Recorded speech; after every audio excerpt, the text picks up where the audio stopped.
met dans la confusion. Quand nous voyons des expressions comme la main de Dieu n'est pas courte. Par moment, tu commences à te faire une image de Dieu. Tu penses que Dieu a une main comme toi et moi. Non, tu es esprit. Il y a une notion, ça s'appelle l'anthropomorphisme. Ça veut tout simplement dire que ceux qui ont écrit la Bible avaient utilisé cette notion pour donner à l'homme à peu près l'image de comment Dieu fonctionne. L'anthropomorphisme. Déjà l'anthropologie c'est quoi? C'est l'étude de... Tu vois ça?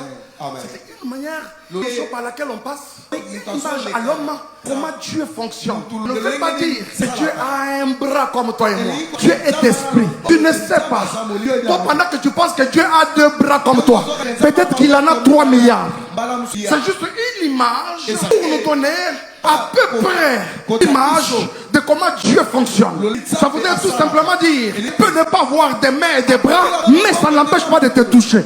Ah, est-ce que je parle à quelqu'un? Il peut ne pas avoir une oreille comme toi et moi, mais ça ne l'empêche pas de t'écouter. Est-ce que tu comprends cette dimension? Oui, c'est vrai, il entend, mais il n'entend pas avec les oreilles comme les autres. Donne-moi un bon amen.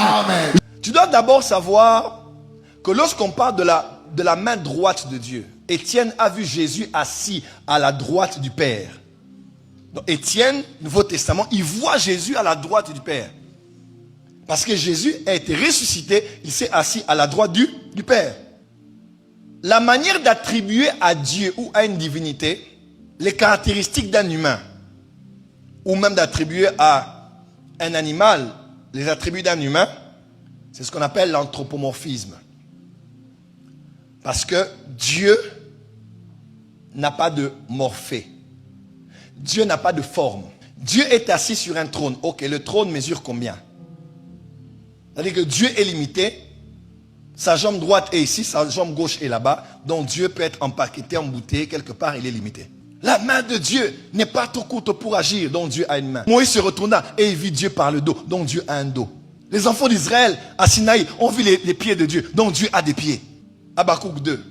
Tes yeux sont trop purs pour voir le péché, donc Dieu a des yeux. Noé fit un sacrifice et Dieu a senti l'odeur du sacrifice de Noé, donc Dieu a un nez, Dieu peut respirer. À vrai dire, est-ce que Dieu a toutes ces caractéristiques humaines? À vrai dire, non. Jean 4, verset 23 à 24. Car Dieu est esprit et il faut que ceux qui l'adorent, l'adorent en esprit, en vérité. Dieu est esprit et l'esprit, Dieu, n'a pas une forme comme nous. Job dit, oh Dieu, tu es grand et ta grandeur nous échappe. On dit, oh non, Dieu va te frapper. Dieu va te frapper comment? Il va te tenir. Dieu va te plisser l'oreille comment? Dis à ton voisin, Dieu n'a pas de forme. La main de Dieu commence où et s'arrête où? Les yeux de Dieu ont quelle taille et ont quelle forme? La seule fois que Dieu a une forme que tout le monde a vue, c'est quand Dieu s'est incarné. Il a eu une forme limitée. Il dormait, il mangeait, il se fâchait, il était dans la joie. Il était tenté en toutes choses, même tentation des femmes, il était tenté. Comme tout être humain. Mais il n'avait péché nullement. On appelle ça l'anthropomorphisme. Parce que Dieu n'a pas, il commence ici, il s'arrête là-bas. Non, c'est Dieu comme ça. Non, Dieu est partout. Il a dit à Moïse que Moïse, tu vois, quand tu es là, quand je vais passer, moi je vais proclamer le nom de l'Éternel. Et puis, je vais te prendre, je vais te mettre dans le creux de rocher avec ma main et je vais passer. Bon, Seigneur, lui-même, il proclame son nom. Lui-même, il passe. Lui-même, il est resté d'où il est venu, où il a mis sa main pour protéger Moïse. Dieu, tu es où finalement? Il dit, le Seigneur dit à mon Seigneur, assieds-toi à ma droite. Le Père parle au Fils. Dieu sort de Dieu et se met à l'extérieur pour dire à Dieu ce qu'il va faire. Dis à ton voisin, Dieu n'a pas de forme. La seule fois que le monde d'aujourd'hui verra Dieu avec des formes, c'est par tes mains.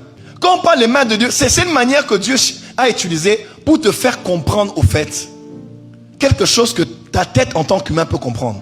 Parce que s'il te parle au langage de sa divinité, tu ne comprendras pas.